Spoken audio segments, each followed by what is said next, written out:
Warahmatullahi wabarakatuh. Perkenalkan, nama saya Deskita Chani Surajat, mahasiswa MBKM Pertukaran Pelajar dari Universitas Surya Kencana ke Universitas Juanda Bogor. Di sini saya akan mereview pertemuan ke-6, yaitu Hukum Administrasi Negara, yang dosennya yaitu Bapak Danu Suryani SSMH, mengenai tindakan perbuatan administrasi negara.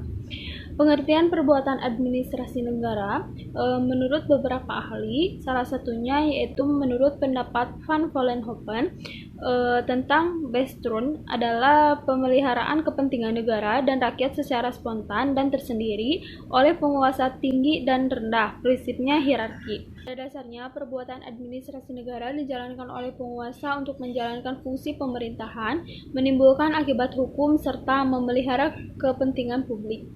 Sehingga perbuatan administrasi negara meliputi segala bentuk kegiatan atau pekerjaan pemerintah dalam menjalankan pemerintahan untuk mencapai tujuan pemerintah.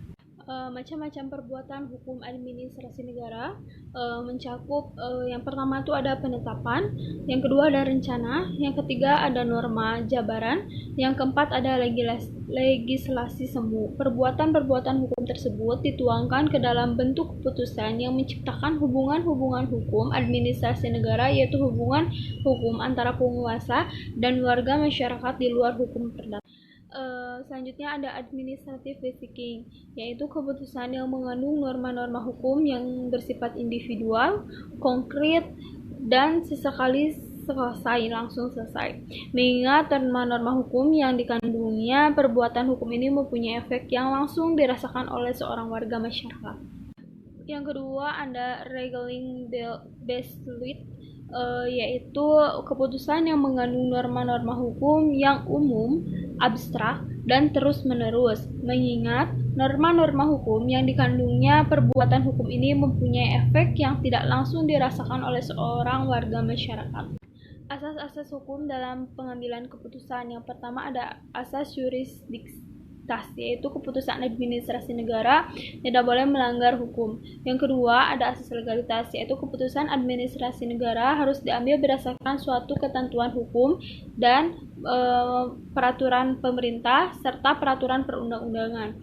Kemudian ada asas diskresi. Yang ketiga ada asas diskresi, yaitu jika ada hukum dan peraturan perundang-undangan yang mengatur, maka pejabat administrasi negara dapat mengambil keputusan menurutnya pendapat sendiri, asalkan tidak melanggar kedua asas tersebut.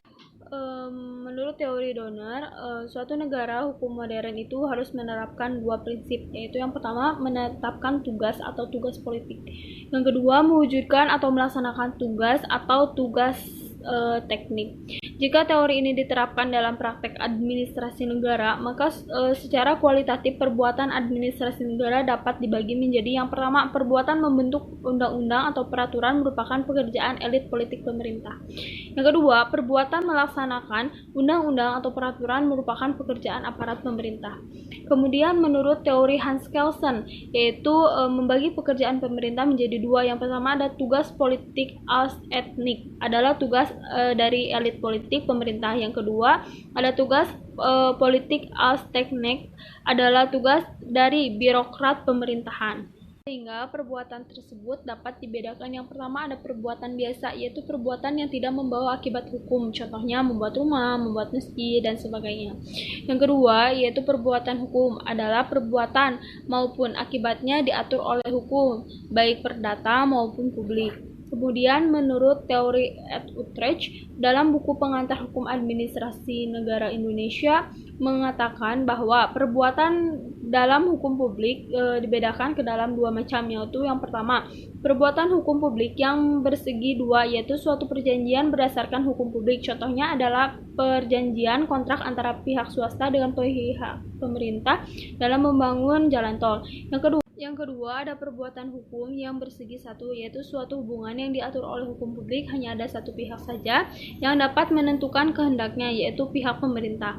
Perbuatan hukum publik bersegi satu inilah yang menjadi dasar ketetapannya. Mungkin cukup sekian yang bisa saya sampaikan. Mohon maaf apabila ada kesalahan. Wassalamualaikum warahmatullahi wabarakatuh.